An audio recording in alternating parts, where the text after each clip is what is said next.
suspiro se acabó lo que se daba, solo un gemido y sudor entre sábanas mojadas.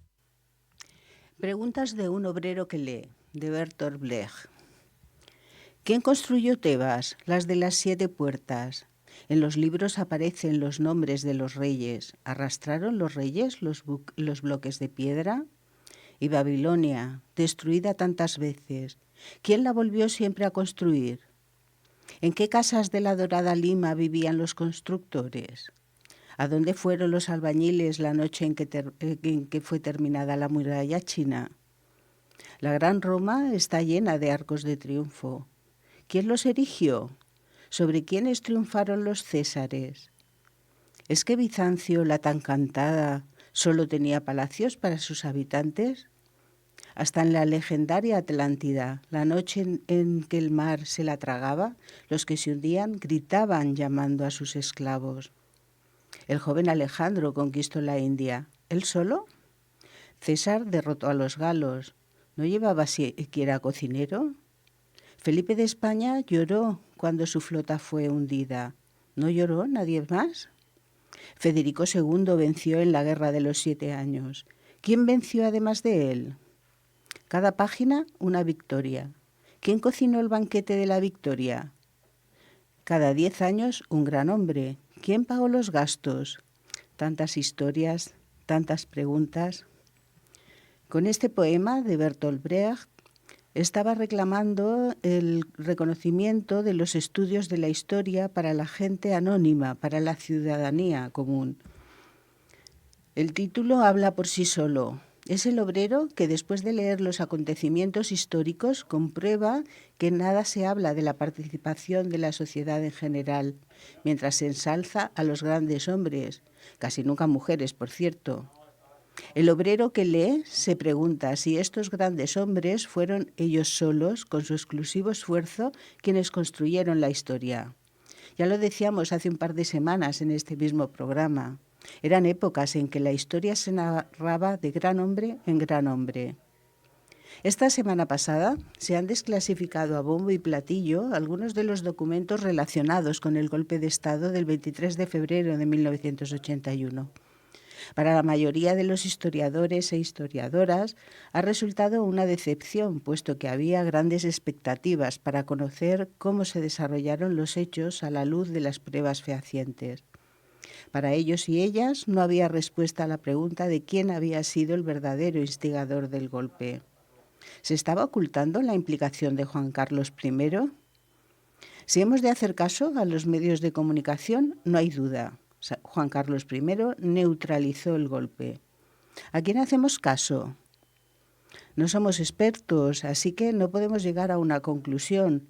Lo único que podemos hacer es intentar conocer en qué consiste la investigación histórica y qué requisitos hemos de exigir a quienes nos cuentan cualquier capítulo histórico.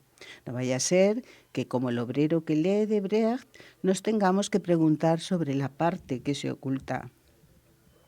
Hoy el programa va de eso, de saber cuánto rigor debemos exigir a quienes nos cuentan la historia. Buenas tardes a todas, todes y todos, una semana más. Empezamos con ciencia tranquila y con un poco de música para ir creando ambiente.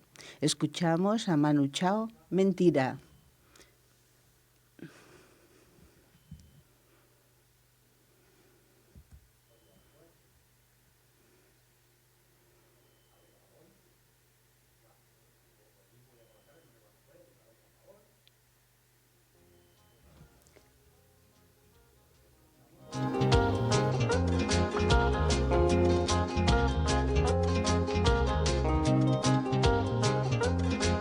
Mentira lo que dice, mentira lo que da, mentira lo que hace, mentira lo que va. La mentira, mentira la mentira, mentira la verdad, mentira lo que cuece bajo la oscuridad.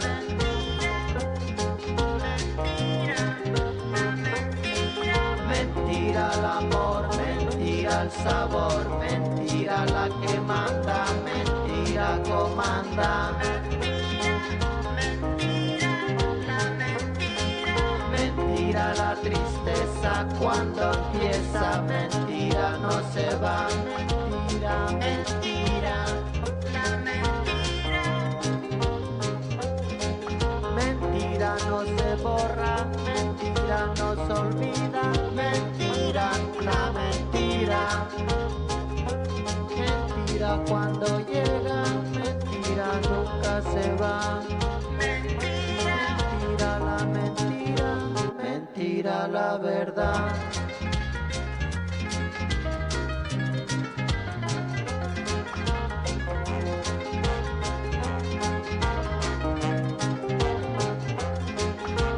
Todo es mentira en este mundo, todo es mentira la verdad.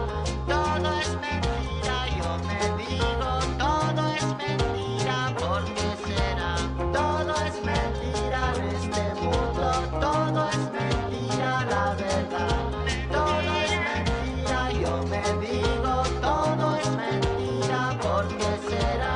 Todo es mentira en este mundo, todo es mentira la verdad. Todo es mentira, yo me digo, todo es mentira, ¿por qué será? La mentira, mentira, la mentira. No sé si el corazón te llorona llenarás de un tierno amor. Te quiero más que a mi vida llorona, ¿qué más quieres, quieres más? Te quiero más que a mi vida llorona, ¿qué más quieres, quieres más?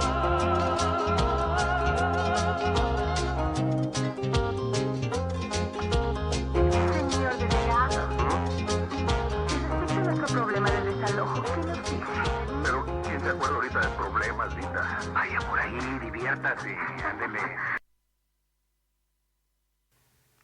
El mundo de las ideas, más que el mundo de la ciencia, siempre anda contrastando teorías sobre cómo interpretarlas, sobre qué método es más objetivo o qué es lo que se ha de tener en cuenta para que esa interpretación sea lo más objetiva posible. La concepción de la historia también ha variado. Hay que recordar una vez más que nuestras referencias siempre están contenidas en la cultura europea occidental, que seguro cambiarían si adoptáramos otra perspectiva procedente de culturas diferentes, no por ello menos válidas. La mayor o menor objetividad de una interpretación de un acontecimiento histórico o de una sucesión de ellos siempre va a estar condicionada por la documentación utilizada y por la perspectiva que aporta la persona que investiga. Manetón, por ejemplo, en el siglo III a.C., escribió su Historia de Egipto, utilizando las denominadas listas reales, que son documentos que hacen referencia a los reinados de los faraones. Introdujo la idea de dinastía para designar a grupos de gobernantes con un origen común y organizó su obra cronológicamente según una sucesión de estas dinastías. Hay que decir que la obra de Manetón, al igual que muchos textos de la antigüedad, no son originales, ya que se han perdido, sino referencias que han hecho otros autores de los que sí se ha conservado la obra original. Alrededor del siglo I de nuestra era destaca Tito Livio, que escribió su Historia de Roma desde sus orígenes. La obra constaba de 142 libros, de los que se han conservado 35. En ellos se recogen, además de los acontecimientos, las reacciones de los habitantes de la antigua Roma ante ellos, sus intereses, costumbres y tradiciones, todos ellos con sus referencias a fuentes que, sin embargo, no parecen las más objetivas.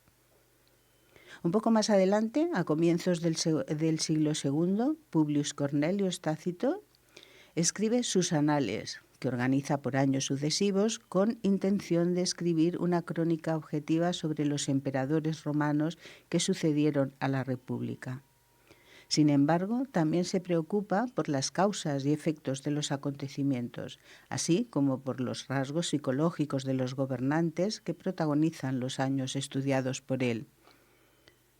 Una vez extendido el cristianismo entre los siglos III y IV, Eusebio de Cesarea escribe su Historia de la Iglesia, que abarca desde el periodo de los apóstoles hasta su época. Eusebio utiliza muchos materiales ahora perdidos. Lo que le interesa es la sucesión de mártires cristianos, obispos y maestros de la Iglesia coincidentes en el tiempo del Imperio Romano, así como la relación entre cristianos y judíos y otros pueblos considerados herejes. Pero antes que él, el primer intento cristiano de escribir una historia universal, que para aquellos momentos era la simultánea de los pueblos griego y judío, corrió a cargo de Sexto Julio Africano. Su obra, denominada Crónica, fue muy influyente en la cristiandad y se aceptó su cronología como válida durante los siglos posteriores. Una anécdota: calculó que Jesucristo nació 5.500 años después de la creación de Adán.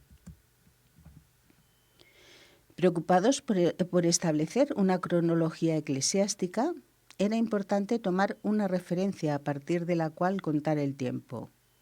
Dionisio el Exiguo, ya en el Imperio Bizantino, hacia el siglo VI, inventó el Anno Domini, que aún seguimos utilizando. Es el año del Señor o el de después de Cristo, si se prefiere. Un salto hasta el siglo VIII nos lleva a Beda, el Venerable, que fue el verdadero difusor de la utilización del punto de referencia histórico Anno Domini, tan importante en el establecimiento del calendario cristiano que aún estamos utilizando. Con el Renacimiento y las ideas humanistas empieza a separarse el poder del Estado del de la Iglesia. A principios del siglo XVI, Nicolás Maquiavelo, aunque no está considerado un historiador moderno, da especial importancia al detalle en el análisis de los hechos históricos. En el siglo XVII llegó René Descartes con su discurso del método y la necesidad de llegar al conocimiento verdadero de las cosas. Las reglas de su método eran 4: la evidencia, evitando la precipitación a la hora de afirmar algo; el análisis, dividiendo en partes los problemas para poder solucionarlos mejor; la síntesis, para organizar los pensamientos; y por último, la comprobación. En ese ambiente aparecería Giambattista Vico, que entiende que los métodos de las ciencias naturales difieren del método aplicado a la historia. También define principios para su estudio: la existencia de periodos semejantes, aunque puedan estar separados en el tiempo; la existencia de ciclos en la sucesión del tiempo: fuerza bruta, fuerza heroica, época de justicia, periodo de originalidad, reflexión constructiva y finalmente opulencia, que conduce al abandono y al despilfarro. El último principio reconoce esos ciclos, pero afirma que la historia no se repite. Cada ciclo presenta diferencias que lo hacen mejor al anterior. Entre sus recomendaciones con respecto a las fuentes está su revisión, por mucho que esas fuentes hayan sido avaladas y revisadas por autoridades en la materia. Un inciso. Me viene a la cabeza como ejemplo de que nunca se ha de descartar la revisión de fuentes las 210 razones que contabilizó el historiador alemán Alexander de Man en un trabajo sobre los distintos autores que habían estudiado la caída del Imperio Romano. Sin necesidad de profundizar en la obra, cabría preguntarse: ¿utilizaron documentos distintos? Si los documentos eran los mismos, ¿los interpretaron de distinta manera? A partir del siglo XVIII, una vez se va consolidando el método científico, van apareciendo nuevas perspectivas. Por ejemplo, las que se consideraban que la historia debía reflejar exclusivamente los datos registrados en los documentos originales. Algo así como que la persona que estudiara la historia debía ser como un notario que no entrara a valorar los hechos. Pero también empezaba a abrirse paso la idea de contemplar los hechos históricos recogidos en las fuentes desde una perspectiva crítica. la propia dinámica social, imperios, avances científicos y tecnológicos, profundización en la diferencia de clases sociales, el mayor y más rápido intercambio de conocimiento. Todo ello lleva a interesarse por el papel de la sociedad y de los individuos en los acontecimientos históricos. Ambas visiones se centran exclusivamente en las fuentes documentales, pero existe una tercera que considera necesario entender la época en la que aparece cada documento y el enfoque dado por el propio autor. Y con todos estos debates llegamos al siglo XX. Como resumen de por dónde van a ir los tiros, nos podemos referir, por proximidad, a José Ortega y Gasset, el de Yo soy yo y mis circunstancias. Y es que sintetiza muy bien la idea de que la historia no es una sucesión de hechos aislados, sino un conjunto de elementos condicionados por factores sociales, políticos, culturales y científicos, además de las decisiones y acciones individuales. Todo ha de considerarse cuando se trata de explicar la historia. Volvemos un momento a Descartes. Para profundizar en lo que él plantea como duda metódica, es decir, la duda como principio, sugiere que hemos sido creados por un Dios que nos obliga a engañarnos y que nos hace pensar que tenemos razón cuando realmente estamos equivocados.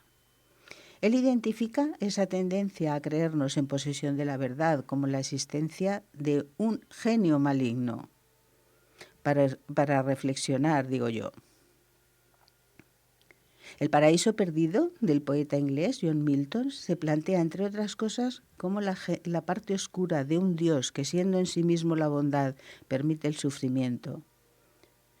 Inspirada en esa obra, Nick Cave nos trae la canción Red Right Hand.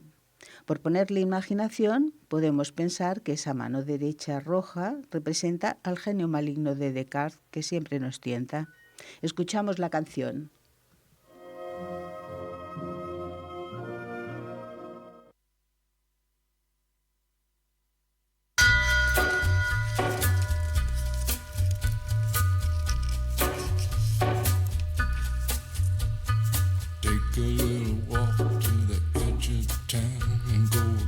The track where the viaduct looms like a bird of doom as it ships and cracks, where secrets lie in the border fires and the humming wires. Yeah, man, you know you're never coming back. Across the square, across the bridge, past the mills, past the stacks. On a gathering storm comes a tall, handsome man in a dusty black coat with a red right hand.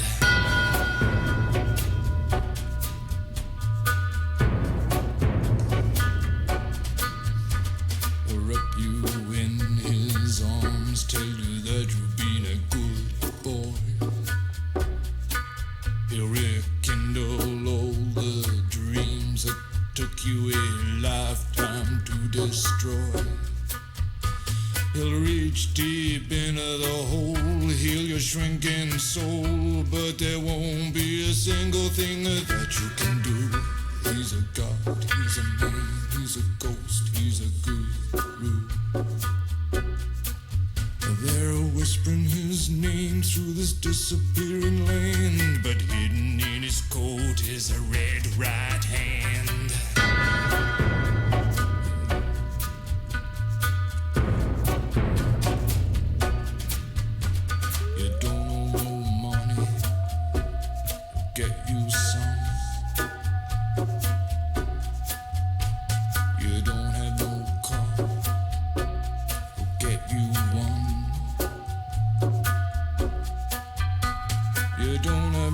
Self-respect, you feel like an insect. Well, don't you worry, buddy, cause here he comes through the ghettos and the barrio and the barry and the slum. His shadow is cast wherever he stands, stacks of green paper in his red right hand.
scenes. You'll see him in your head on the TV screen. Hey buddy, I'm warning you to turn it off. He's a ghost, he's a god, he's a man, he's a guru. You're one microscopic cog in his catastrophic plan, designed and directed by his red right hand.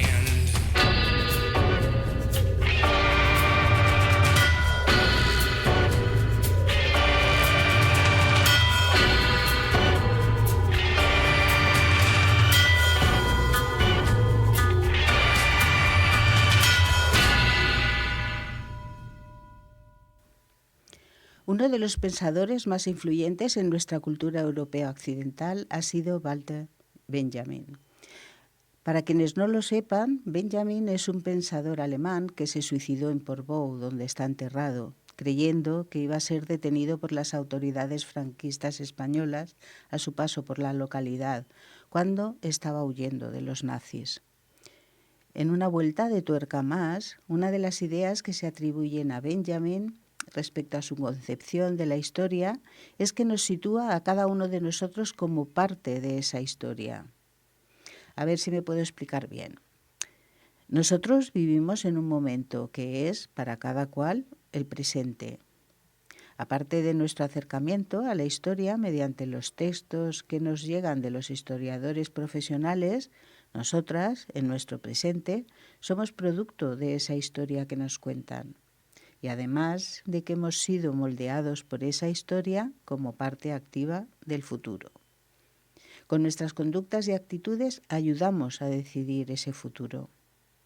Es una idea que ya se había planteado en el siglo XIX con el romanticismo. La insatisfacción por un presente que estaba condicionado por el ascenso del capitalismo hacía pensar en un retorno a un pasado mejor. Para los pensadores de derechas se inclinaba hacia una sociedad feudal. Para los de izquierdas resultaba necesario volver a un pasado aún más antiguo, el del cristianismo comunitario.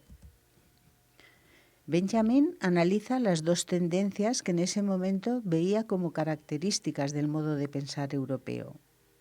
Por una parte, y como influencia del pensamiento judío, estaba el mesianismo, esa idea de que algo o alguien nos conduce por buen camino hacia una promesa de mejoría que nos espera, a pesar de todos los obstáculos que encontremos en el camino.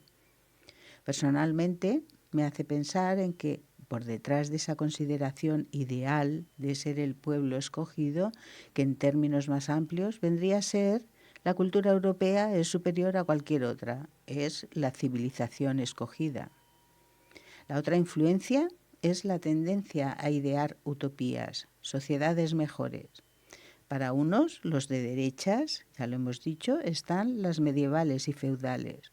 Para otros, los de izquierdas, serán las formas comunitarias antiguas. Lo que a mí, insisto que personalmente me resulta más estimulante, es que me hace caer en la cuenta de que la forma de pensar que estudia Benjamin no difiere de nuestra forma de pensar presente. Y es que, por un lado, estamos condicionados por la idea de que el humano europeo blanco es superior y, por tanto, con derecho a decidir sobre otras culturas no europeas, no capitalistas, no blancas. Hay que darse cuenta de que al creernos formar parte de esa civilización superior, se espera un papel específico por nuestra parte. Por otro lado, si pensamos en utopías, lo que estamos haciendo es pensar en sociedades idílicas que están desconectadas de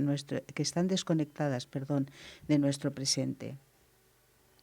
Algo así como que nuestro presente es igual de malo que el presente de la primera mitad del siglo XX que analizaba Benjamin, pero que no es nuestra responsabilidad hacer lo posible para caminar hacia esa sociedad modélica, que al considerarla utópica la pensamos como irrealizable.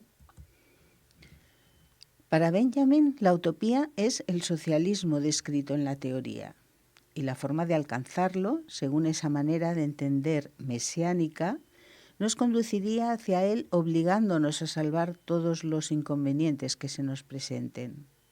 La cuestión más importante es que no podemos evadirnos de nuestra responsabilidad histórica.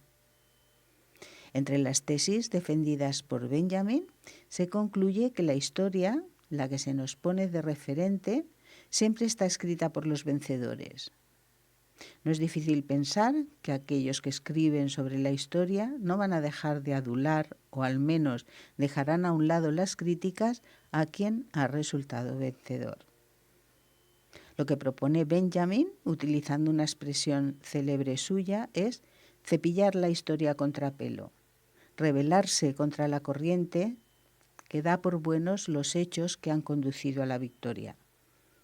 La concepción materialista de la historia que defiende Benjamin tiene que combatir esas visiones condescendientes.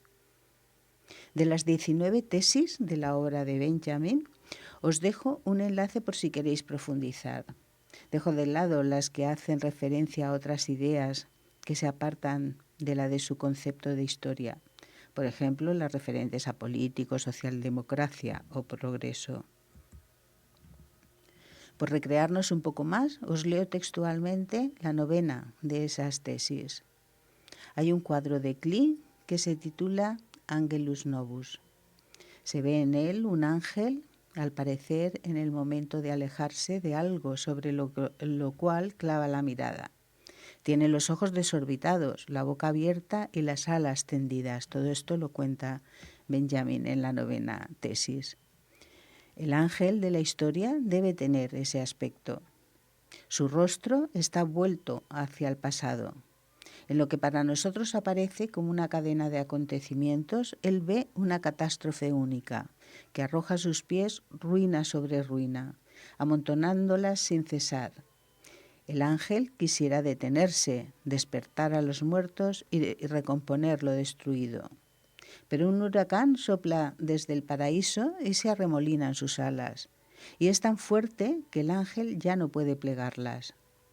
Este huracán lo arrastra irresistiblemente hacia el futuro, al cual vuelve las espaldas, mientras el cúmulo de ruinas crece ante él hasta el cielo.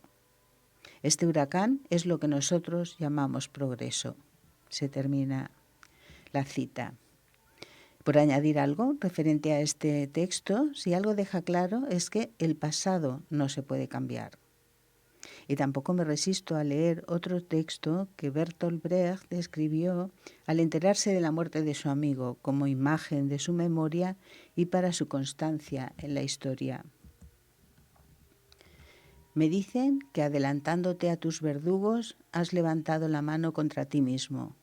8 años desterrado observando el ascenso del enemigo. Empujado finalmente a una frontera incruzable. Has cruzado, me dicen, otra que sí es cruzable. Imperios se derrumban. Los jefes de pandillas se pasean como hombres de Estado. Los pueblos se han vuelto invisibles bajo sus armamentos. Así el futuro está en tinieblas y débiles las fuerzas del bien. Tú veías todo eso cuando destruiste el cuerpo destinado a la tortura. Por alusiones, aunque sea de lejos, vamos a escuchar Pedro Navaja de Rubén Blades en la versión de Gato Pérez, inspirada en la que escribieron Brecht y Kurt Weill, titulada Máquina Baja.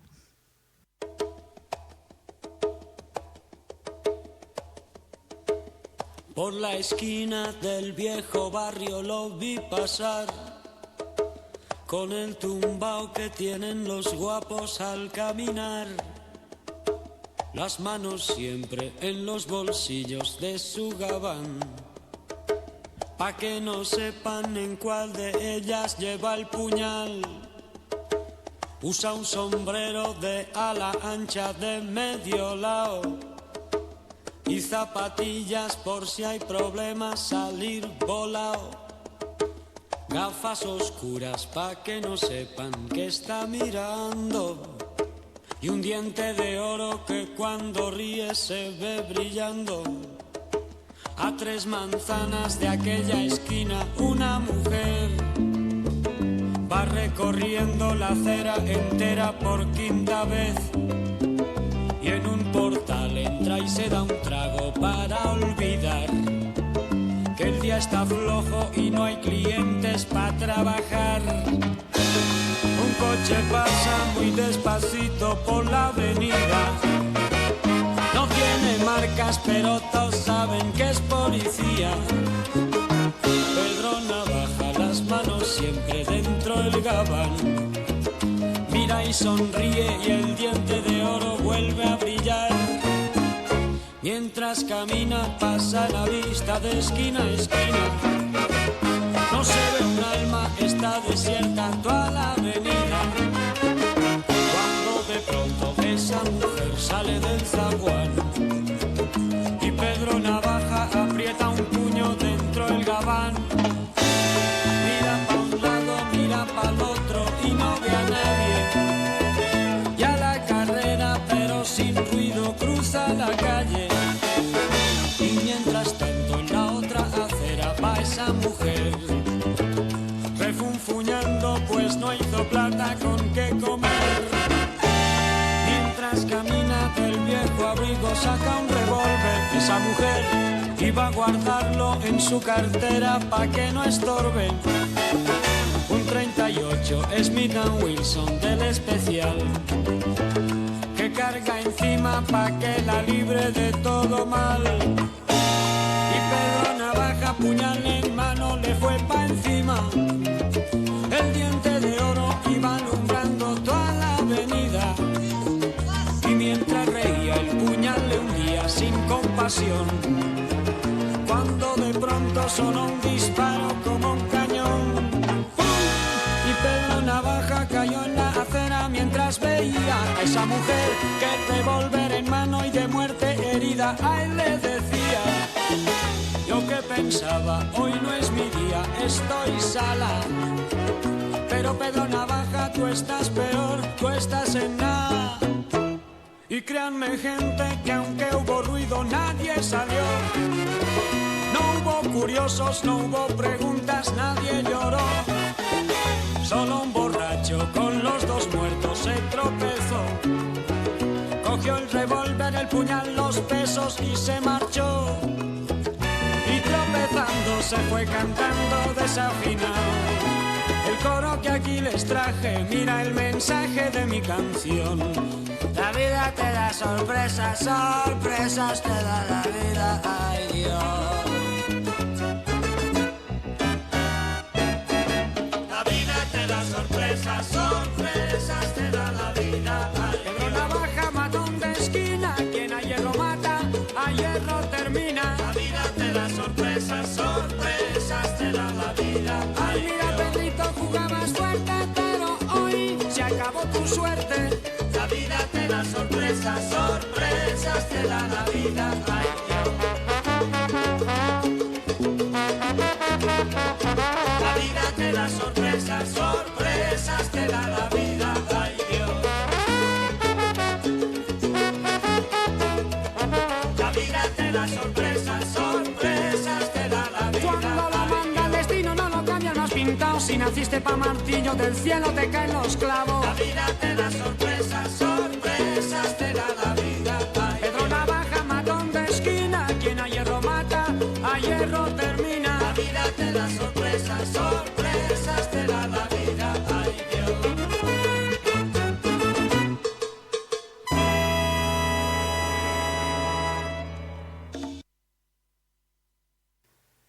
Desde luego hay otros historiadores relevantes en la evolución del materialismo histórico del que hablaba Benjamin, pero ahora querría pararme en el italiano Enzo Traverso y en una de sus ideas, la que explica cómo entiende la diferencia entre memoria e historia y lo importante que es saber diferenciarlas en el trabajo historiográfico.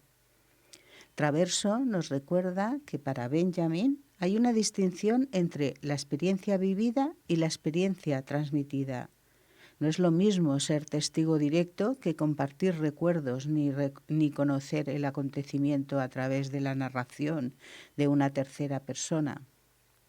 En todas partes y siempre, las sociedades humanas han poseído una memoria colectiva y la han mantenido a través de ritos, ceremonias, incluso con políticas que las extienden a toda la sociedad y también las cargan de mensaje. Los monumentos conmemorativos consagran valores laicos, como la patria, defienden principios éticos, como el bien, y políticos, como la libertad. Celebran acontecimientos fundadores, guerras, revoluciones y regímenes, la república, el fascismo, el comunismo. La memoria se transforma en una suerte de religión civil. Además de esta memoria conmemorativa, existe otra memoria, digamos directa, que corre a cargo de los testigos. Esta memoria cobra mayor importancia cuando lo que se está investigando es la historia del tiempo presente.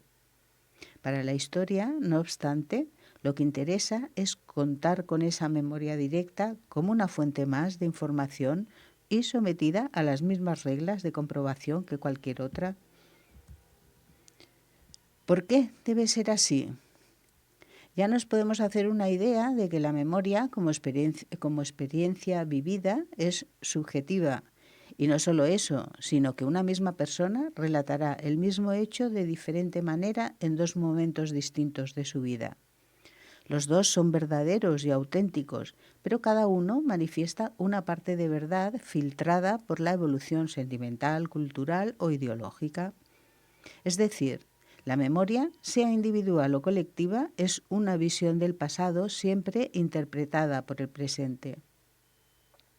Esto significa aprender de la memoria, pero también pasarla por el tamiz de una verificación objetiva, empírica, documental y fáctica, dice Traverso, señalando, si es necesario, sus contradicciones y sus trampas.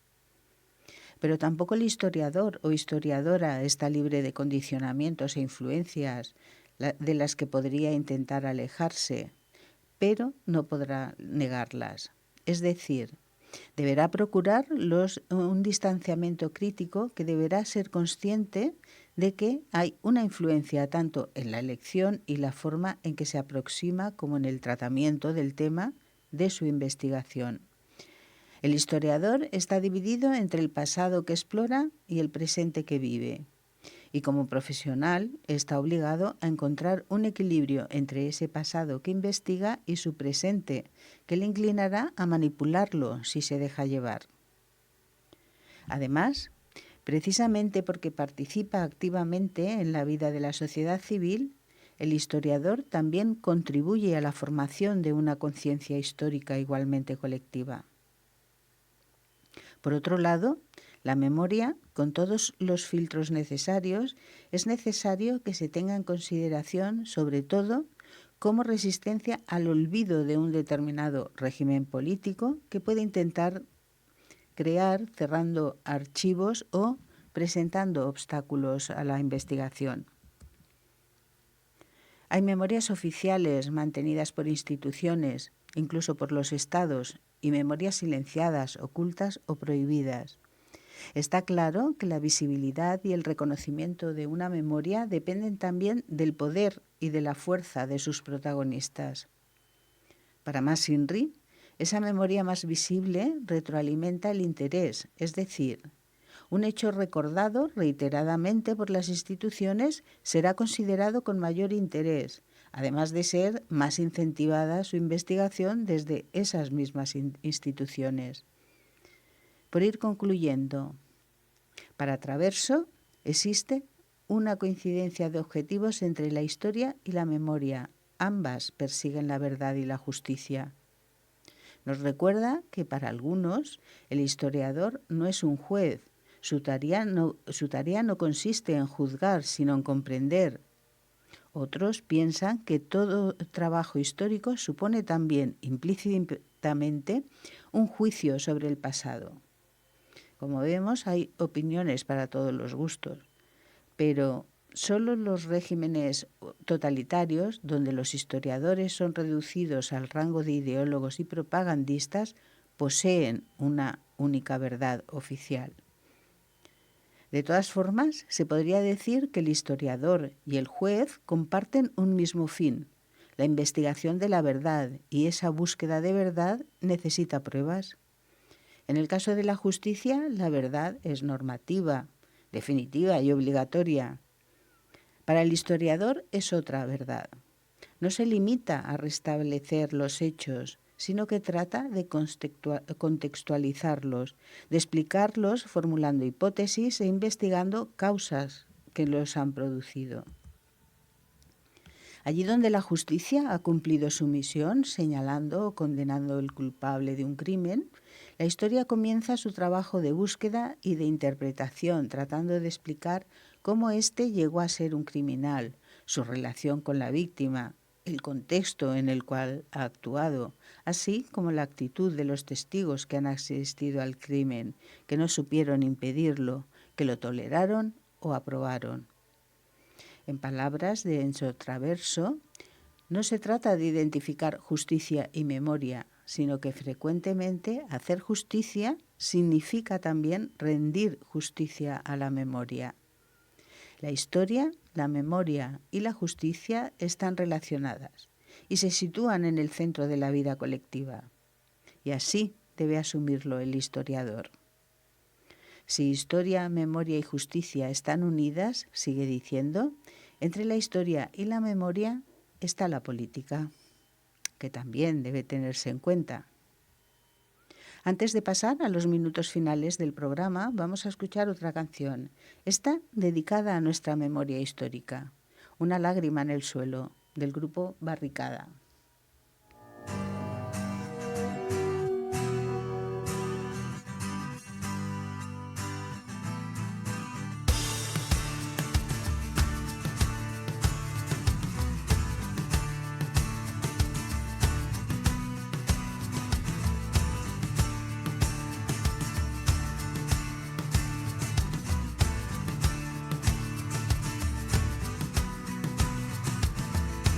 Salen de Málaga historias,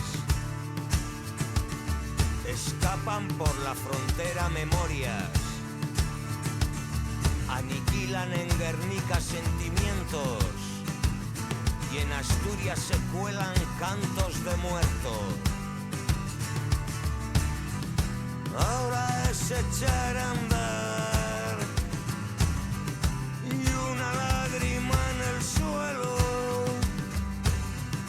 deja la tierra marcada por los pasos de este miedo.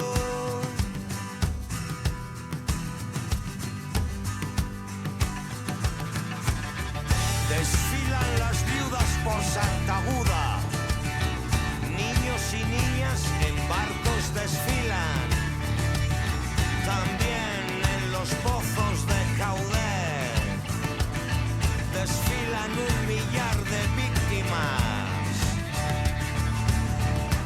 Ahora es echar a andar y una lágrima en el suelo deja la tierra marcada por los pasos de este miedo.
No quería terminar el programa de hoy sin hacer referencia a lo que se llama revisionismo histórico o revisionismo de la historia. Hemos visto en el apartado anterior lo complicado y los factores con que deben contar quienes investigan la historia. Lo habíamos terminado con una mención al papel de la política entre la historia y la memoria. Hemos visto cómo ha ido evolucionando el concepto de historia hasta concluir que para entender el presente necesitamos conocer el pasado, porque somos producto de él.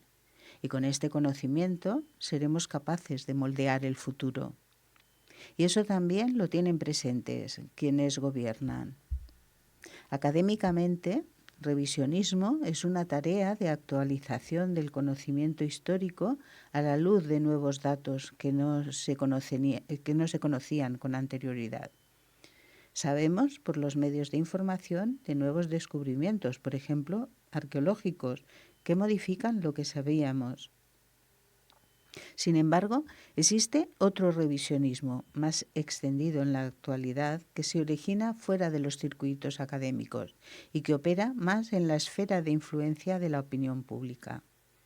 Se trata de personas, habitualmente no historiadoras, dedicadas a negar hechos históricos contrastados sin aportar pruebas y negando otras sin tener evidencia.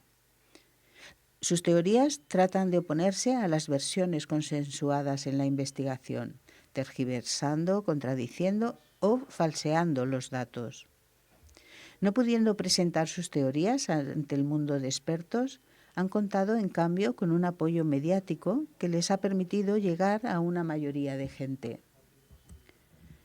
Son destacables las corrientes historiográficas negacionistas en países como Alemania, Argentina o aquí, en España. Por centrarnos en España, el cambio de ciclo originado con la victoria electoral de José María Aznar en 1996 inició una ofensiva revisionista que, según el hispanista británico Sebastian Balfour, fue una respuesta a las labores de memoria histórica que se habían iniciado con la apertura de fosas comunes de represaliados por la dictadura o la concesión de la nacionalidad a brigadistas internacionales. El Partido Popular, la Fundación FAES, presidida por Aznar, junto a medios de comunicación como Libertad Digital, la COPE, ABC o El Mundo, y editoriales como La Esfera de los Libros, han sido los protagonistas de esta labor revisionista que aún padecemos. Autores como Pío Moa y César Vidal se han valido de este apoyo mediático para vender miles de ejemplares y se han dedicado a recuperar las tesis de la historiografía franquista que era la obligatoria en los años de dictadura. Pero hay más que han apoyado esta ofensiva revisionista. Historiadores como Stanley G. Payne, Luis Eugenio Togores o Ángel David Martín Rubio, y también periodistas José Javier Esparza, José María Zavala o Federico Jiménez Los Santos. Todos estos nombres y más información sobre el tema los podéis encontrar en el enlace al documento que he utilizado de la página web de divulgación de Al Descubierto, Centro de Estudios contra el Odio y la Desinformación. Otra organización similar es el francés Comité de Vigilancia contra los Usos Públicos de la Historia, del que también os dejo el enlace. Precisamente en este comité colabora Enzo Traverso, de quien hemos hablado antes. Además de desmantelar bulos y mentiras historiográficas, se dedica a denunciar actos conmemorativos que hacen un uso partidista y revisionista de la historia. Y aprovechando el mismo texto suyo, de Traverso, citaré las palabras con las que empieza. La memoria parece hoy invadir el espacio público de las sociedades occidentales, gracias a una proliferación de museos, conmemoraciones, premios literarios, películas, series televisivas y otras manifestaciones culturales que desde distintas perspectivas presentan esta temática. Y continúa un poco más adelante. Hoy todo se transforma en memoria, desde los estudios profesionales hasta las emisoras televisivas, desde los testimonios en una sala de tribunal hasta los archivos privados y los álbumes de fotos de familia. institucionalizado, ordenado en los museos, transformado en espectáculo, ritualizado, reificado. El recuerdo del pasado se transforma en memoria colectiva una vez que ha sido seleccionado y reinterpretado según las sensibilidades culturales, las interrogaciones éticas y las conveniencias políticas del presente. Tendremos, pues, que prestar atención. Terminamos por hoy. Nos reencontramos el próximo lunes a las 6 de la tarde y ya sabéis, están todos los programas a vuestra disposición en las plataformas de ebooks y YouTube. Una vez más, el teléfono de Radio Buñol, por el que podéis hacer llegar vuestras opiniones y sugerencias, es el 644 26 57. Igualmente, os dejo los enlaces a los documentos que he utilizado y alguno más que os pueden servir si queréis ampliar el tema. Y ya que acabamos de pasar los carnavales, aprovecho para despedirme con una chirigota callejera del Carnaval de Cádiz. Se titula La memoria de un Borbón. Por lo que sea.